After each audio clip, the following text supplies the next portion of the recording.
Hello बच्चों, make it easy के online platform पर आप लोग का बहुत बहुत स्वागत है। एक छोटी सी सीरीज हम लोगों ने स्टार्ट करी है जहां पर हम जितने भी आरआरबी के लेटेस्ट क्वेश्चन है ना उनको चैप्टर वाइज करेंगे सॉल्व। हर एक टॉपिक को, हर एक चैप्टर के हर एक टॉपिक को। ठीक है, तो आज का जो हमारा टॉपिक है, इससे पहले हम लोग रेशियो प्रोपोर्शन का एक कर चुके हैं। ठीक है, आज का जो हमारा टॉपिक है, सबसे पहले चैप्टर अगर बोलो तो सिंपल इंटरेस्ट का है और टॉपिक है आपके पास ये बहुत ही छोटा सा, बहुत ही प्यारा सा। इस टाइप के क्वेश्चन को सॉल्व करना जहां पर आपके पास बोला जाता है कि भाई पैसा इतना इतना हो रहा है, तो भाई बताओ रेट ऑफ इंटरेस्ट कितना है इतने साल में। बहुत ही सिंपल सा है। देखो सारे के सारे क्वेश्चन जो लेटेस्ट हैं, हर एक टाइप आपको पता होना चाहिए, क्योंकि पेपर में सिर्फ क्वेश्चन करना नहीं है भाई, क्वेश्चन हमें जल्दी भी करना है, तो क्वेश्चंस को हमें अच्छे तरीके से समझना पड़ेगा। तो ये सीरीज आपकी कंटिन्यू रहेगी जहां पर हर एक चैप्टर के मोस्ट इंपॉर्टेंट टॉपिक्स जो आपके पास पूछे जा रहे हैं ना, उनको एक साथ रखेंगे, उनके कॉन्सेप्ट भी सीखेंगे, साथ ही साथ उनको सॉल्व करना भी सीखेंगे और जल्दी सॉल्व करना भी सीखेंगे। तो चलिए सबसे पहले अगर हम बात करते हैं तो हमारा कॉन्सेप्ट, भाई कॉन्सेप्ट भी तो क्लियर होना चाहिए। तो टॉपिक हमारा सिंपल इंटरेस्ट है, तो पहले सिंपल इंटरेस्ट के बारे में जानते हैं कि क्या है। तो SI बराबर PRT अपॉन 100, ये फॉर्मूला तो आप लोगों को पता ही होगा। जहां पर SI यानी ये आप लोगों का क्या होता है, इंटरेस्ट होता है। इंटरेस्ट क्या होता है, जो राशि आपने जमा करी है उस पर जो भी एक्स्ट्रा मिलता है वही आपका इंटरेस्ट है। प्रिंसिपल, पी मतलब आपके पास प्रिंसिपल, हिंदी में कहते हैं इसे मूलधन। तो भाई जो राशि आप जमा कर रहे हो, जो आपके पास मूलधन यानी कि ओरिजिनल जो आप पैसा जमा कर रहे हो, वो आपका प्रिंसिपल कहलाता है। आर यानी किस हिसाब से आप लोगों को ब्याज मिलेगा, यानी जो आपको एक्स्ट्रा राशि मिल रही है वो किस हिसाब से मिलेगी। और टी का मतलब है समय, कि कितने समय तक आप लोग इसको रख रहे हो, उसी के हिसाब से तो मिलेगा। तो मैं अगर देखूं तो भाई मैं 1000 जमा कराऊं, 2000 जमा कराऊं, 10,000 जमा कराऊं, मुझे ब्याज तो मिलेगा ही ना, है ना, ब्याज मिलेगा ही मिलेगा। और ये जो आपके पास अपॉन में आर है ना, रेट हमेशा किस में होता है, परसेंटेज में होता है। तो SI बराबर आपके पास ऐसा भी लिखा जा सकता है, PR%T, वही आपके पास अपॉन का क्या है, 100 है। ठीक है, अच्छा बात जब आपके पास एक ही स्टेटमेंट में चले, एक ही प्रिंसिपल की बात कर रहा है, तो भाई हमारे पास प्रिंसिपल हो या ना हो क्या फर्क पड़ता है, क्योंकि जब हमारा प्रिंसिपल क्या होता है, कांस्टेंट, तो जो आपके पास इंटरेस्ट होता है वो डायरेक्टली प्रोपोर्शनल हो जाता है R और T के मल्टीप्लीकेशन के। यानी प्रिंसिपल अगर मैं कांस्टेंट रख देता हूं तो जो हमारे पास ब्याज है वो डायरेक्टली किसके प्रोपोर्शनल हो जाता है, R इंटू टी के। आपने पैसा जमा कराया, ज्यादा दर और ज्यादा समय के लिए रखोगे जमा तो आपको ज्यादा ब्याज मिलेगा, कम दर और कम समय के लिए अगर रखोगे तो आपको कम ब्याज मिलेगा। ऑब्वियस सी बात है। तो इसका मतलब जब हमारा प्रिंसिपल कांस्टेंट हो जाता है तो वहां पर जो ब्याज है वो डायरेक्टली किस पे डिपेंड करता है, आर और टी पर डिपेंड करता है। अब यही हमारा आज का कॉन्सेप्ट है, जो छोटा सा टॉपिक है ना, आप लोगों ने थंबनेल में क्वेश्चन जो देखा है ना, वो इसी कॉन्सेप्ट पर आधारित है कि जो आपके पास ब्याज है वो डायरेक्टली किस पे प्रोपोर्शनल होता है, आर और टी पर प्रोपोर्शनल होता है। अब एक चीज और छोटी सी हम लोग जान लेते हैं, कोई राशि अगर 2 गुनी होती है तो आपको कितना परसेंट इंक्रीमेंट मिलता है, 3 गुना होने पर वो कितना परसेंट मिलता है एक्स्ट्रा, 4 गुना, 5 गुना, 10 गुना में कितना मिलता है। तो सबसे पहले एक छोटा सा कॉन्सेप्ट सीखते हैं, देन उसके बाद उसको अच्छे से एनालाइज करेंगे ताकि हमें चीजों को बार बार ना करना पड़े। तो कोई राशि 2 गुनी हो जाती है, मतलब 1 रुपए मैंने जमा करा था वो कितने रुपए हो चुका है, 2 गुना हो चुका है। यार मैंने तो जमा 1 ही रुपए करा था लेकिन वो तो 2 रुपए हो चुका है। तो इसका मतलब 1 रुपए को 2 रुपए बनाने के लिए ब्याज आपको कितना मिला होगा, 1 रुपए मिला होगा। और ब्याज क्यों मिलेगा, जब आप पैसा जमा करोगे तभी तो मिलेगा, बिना उसके मिल जाएगा क्या, नहीं मिलेगा ना। तो ब्याज जो होता है वो सिर्फ किस पे मिलता है, जब आप पैसा जमा करोगे, यानी किस पर डिपेंड करता है आपके पास, प्रिंसिपल पर। भाई अगर प्रिंसिपल जमा करोगे तभी तो आपको ब्याज मिलेगा। तो जो भी मुझे ब्याज मिलता है वो किस पर मिलता है, प्रिंसिपल पर मिलता है। तो मेरे को 1 रुपए ब्याज मिल रहा है, और 1 रुपए ब्याज किस पर, जो मैंने 1 रुपए जमा कराया था, इंटू कितना, 100, क्योंकि मैं यहां पर परसेंटेज की बात कर रहा हूं तो 1 से काटो ना काटो क्या ही फर्क पड़ता है। यानी इसका मतलब 100% आपको क्या मिल गया, ब्याज मिल गया। अब क्वेश्चन में था क्या कि राशि जो है वो आपके पास क्या हो रही है, 2 गुनी हो रही है। राशि जो है वो क्या हो रही है, 2 गुनी। तो मैंने देखा चलो ठीक है 100% आ गया, अभी भी अच्छे से समझ नहीं आया तो 3 गुना एक और लेकर चलते हैं, वहां से चीजें हमारी और क्लियर हो जाएगी। जितना बेसिक से चीजों को लेकर चलोगे, अभी जितना टाइम आप लोग इन्वेस्ट करोगे उतना ही फायदा आप लोगों को एग्जाम में मिलेगा। इसलिए हर एक चीज को बिल्कुल बेसिक और बारीकी से समझिए। 1 रुपए मैंने जमा करा था, 3 रुपए वो हो चुका है, तो इसका मतलब ब्याज आपको कितना मिला होगा, 2 रुपए मिला होगा। यहां पर पता कर लेते हैं कितना परसेंट ब्याज मिला।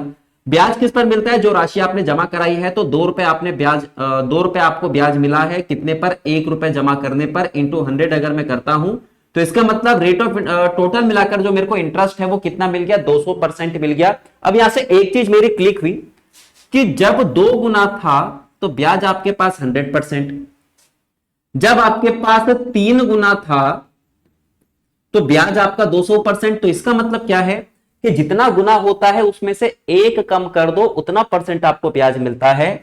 2 गुने में से एक कम कर दो तो यानी आपके पास बचा एक, यानी 100% ब्याज मिलेगा। 3 गुने में से एक कम कर दो तो बचा आपके पास 2, यानी कितना आपके पास 200% ब्याज मिलेगा। तो अब काफी चीजें हमारी क्लियर हो गई ना। अब तो बार बार हमें ये चीज नहीं देखनी पड़ेगी कि ब्याज कितना परसेंट मिल रहा है। तो अगर मैं बोलूं कि वो आपके पास 6 गुना हो जाता है, अगर वो 6 गुना हो जाता है तो एक कम कर दो 5, यानी कितना 500% आपको मिला होगा। अगर वो आपके पास 7 गुना हो जाता है तो इसका मतलब एक कम कर दो, आपको इंटरेस्ट कितना मिला होगा 600%। तो अब हम इन दोनों का कॉम्बिनेशन लेंगे और क्वेश्चन को जल्दी जल्दी सॉल्व करेंगे। आई थिंक चीजें समझ में आ गई होगी। प्रिंसिपल आपका कांस्टेंट है क्योंकि ब्याज आपको प्रिंसिपल पर ही मिल रहा है। तो ब्याज जो होता है वो डायरेक्टली किस पर प्रोपोर्शनल हो जाएगा, आर इंटू टी पर। और जितना भी आपको मिल रही है राशि उसमें से एक कम कर दो, उतना परसेंट आपको ब्याज मिल जाएगा। अगर इस तरीके का क्वेश्चन होगा जैसे कि यह है आपका एग्जांपल जो आपका लेटेस्ट 2026 ग्रेजुएशन लेवल पर पूछा गया था एनटीपीसी में, जहां पर क्या बोला है, किस वार्षिक दर पर साधारण ब्याज में कोई धनराशि 5 वर्षों में अपनी 5 गुना हो जाएगी। प्रिंसिपल की कहीं पर बात नहीं कर रहा है तो प्रिंसिपल को मारो गोली। कांस्टेंट वो आपके पास हो गया, और अगर कांस्टेंट हो गया तो एसआई जो है वो किस पे डिपेंड करेगा, आर इंटू टी पे डिपेंड करेगा, डायरेक्टली उसके प्रोपोर्शनल हो जाएगा। अब मैंने देखा कि राशि जो है वो 5 गुना हो रही है, और अगर राशि 5 गुना होगी तो इसका मतलब ब्याज मेरे को कितना मिलेगा, 400% मिलेगा। ब्याज मेरे को कितना मिलेगा, 400% मिलेगा, है ना। एक कम करके ये 400% किस हिसाब से मिला होगा, कुछ ना कुछ रेट ऑफ इंटरेस्ट रहा होगा, कुछ ना कुछ आपके पास समय रहा होगा। और जब मैंने इन दोनों का कॉम्बिनेशन लिया तो टोटल मिलाकर मेरे को इंटरेस्ट कितना मिला, 400% मिला। अब यहां पर अगर हम बात करें समय की, तो समय आपको कितना दे रखा है, 5 साल दे रखा है, और कितना आपको 400% इंटरेस्ट मिल रहा है हर साल। क्योंकि सिंपल इंटरेस्ट इक्वल मिलता है तो आप डायरेक्ट इसको कैलकुलेट कर सकते हो, ठीक है। 5 × 8 = 40, तो इसका मतलब हर साल आपको कितना मिलेगा, 80%। और अगर हर साल आपको 80% मिलेगा तो 5 साल में आपको 400% ब्याज मिल जाएगा। 400% का मतलब क्या है, 1 रुपए पर 4 रुपए ब्याज, तो वो 5 रुपए बन जाएगा, यानी कि 5 गुना, है ना। कितना सिंपल। तो पेपर में यही चीज करनी है, ठीक है। हमें कोशिश करनी है कि कहां से ज्यादा हम लोग टाइम बचा सकते हैं, लेकिन वो खुद ब खुद नहीं होगा। आपको पहले चीजों को अच्छे से समझना पड़ेगा, पहले बारीकियों पर काम करो, उसके बाद तो आप लोग अप्रोक्सीमेशन ऐसे ही लगा दो, यानी मोटे मोटे कैलकुलेशन पर ऐसे पहुंच जाओगे। बारीकियों को आराम से समझना है। तो आंसर हमारा क्या होगा इसमें, 80%। नेक्स्ट क्वेश्चन पर आ जाओ। अगला क्या कह रहा है कि किस वार्षिक दर पर साधारण ब्याज में कोई धनराशि 25 साल में अपनी 4 गुना हो जाती है। अगर वो 4 गुना हो जाती है तो अगर 4 गुना हो गए तो ब्याज एक कम कर दो 3, यानी कि 300%। 300% आपको ब्याज मिला है। किस हिसाब से मिला होगा, प्रिंसिपल की बात तो चल नहीं रही है, तो भाई आर इंटू टी पे ही डिपेंड करता है ब्याज। जो भी राशि जमा करो, दर और समय ही डिसाइड करेगा कि आपको ब्याज कितना मिलेगा, ठीक है। तो ये आपके पास 300%। समय की अगर मैं बात करता हूं तो समय मेरे पास अब की बार कितना है, 25 साल है। और ये कितना आपका 300% काटो, 25 चौक 100, 4 तियां 12, तो इसका मतलब हर साल आपको ब्याज जो है वो कितना मिलेगा, 12%। और अगर आप 25 साल तक जमा करोगे तो 25 गुना 12 यानी 300% आपको ब्याज मिल जाएगा। अच्छा, इसका उल्टा भी लेकर चलो, 4 गुना होने पर 300% ब्याज है, तो अगर किसी पर 300% ब्याज मिल रहा है तो राशि कितने गुना हो जाएगी, 4 गुना हो जाएगी, ठीक है। पेपर में किसी भी टाइप से क्वेश्चन पूछा जा सकता है, हो सकता है वो पॉइंट में दे दे कैलकुलेशन, मैंने कहा फर्क नहीं पड़ता भाई। अब चीजें अब हमें समझ में आ गई कि किस तरीके से हम इस टाइप के क्वेश्चन को सॉल्व कर सकते हैं। अब चाहे वो पॉइंट में दे, फ्रैक्शन में दे, किसी में भी दे दे, हमने कहा कोई फर्क नहीं पड़ता। अभी सॉल्व करते हैं। अब थोड़ा सा और फास्ट करेंगे, ठीक है। कोई राशि 2 गुनी हो जाती है तो इसका मतलब ब्याज आपको कितना मिला होगा, 100% मिला होगा। कितने साल में, 16 साल में। और 1/16 कैलकुलेट करना है, कैलकुलेट कर लो, 6.25। नहीं करना कोई दिक्कत नहीं है, काटो, 4 चौक 16, कितनी बार आपके पास, 25 बार, 6 पॉइंट आपके पास 25%। हर साल आपको इतना परसेंट ब्याज मिलता होगा, ठीक है। तो सबसे पहले देखो, जरूरी पता है क्या है, ये चीजें हैं, बेसिक्स को कभी भी नहीं भूलना। सबसे पहले ये अच्छे तरीके से समझो हर एक पॉइंट, देन उसके बाद क्वेश्चन को करना सीखो। जब क्वेश्चन को करना आएगा तो क्वेश्चन को जल्दी करना भी आ जाएगा, ठीक है। तो सबसे इंपॉर्टेंट चीज है क्वेश्चन को करना आना, जल्दी खुद ब खुद हो जाएगा, आपकी अप्रोच खुद ब खुद अच्छी हो जाएगी अगर आप अच्छे तरीके से चीजों को समझे होते। नेक्स्ट आपके पास 5 गुना हो जाती है तो इसका मतलब ब्याज कितना मिला होगा मेरे को, 400%। कितने साल में, 16 साल में, तो काटो इसको, यानी कितना आ जाएगा आपके पास 25%। हर साल आपको ब्याज कितना मिलेगा, 25 सारे के सारे लेटेस्ट आपका 2026 के क्वेश्चन है। तो अब की बार आप अगर आरआरबी की तैयारी कर रहे हो तो ये मोस्ट इंपॉर्टेंट चीज है। हर एक जो आपके पास पीवाईक्यू है ना, जितने भी आपके एग्जाम हुए हैं 25, 26, 24, 25, 26 में, उनको बारीकी से देखो, देखो कहां कहां पर क्या क्या चीजें आपके पास पूछ रही है। कोई सा भी एग्जाम उठा लो आरआरबी का, फर्क नहीं पड़ता, बस आप अच्छे तरीके से एनालाइज करो चीजों को, हर एक टॉपिक को अच्छे तरीके से करो, ठीक है।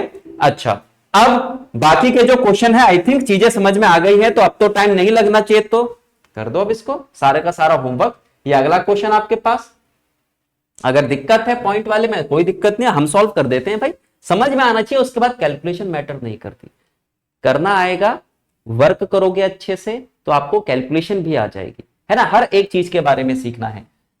किस वार्षिक प्रतिशत दर 18 साल में अपना 5 गुना हो जाएगी। 5 गुना का मतलब कितना आपके पास है, 400% आपको ब्याज मिल जाएगा।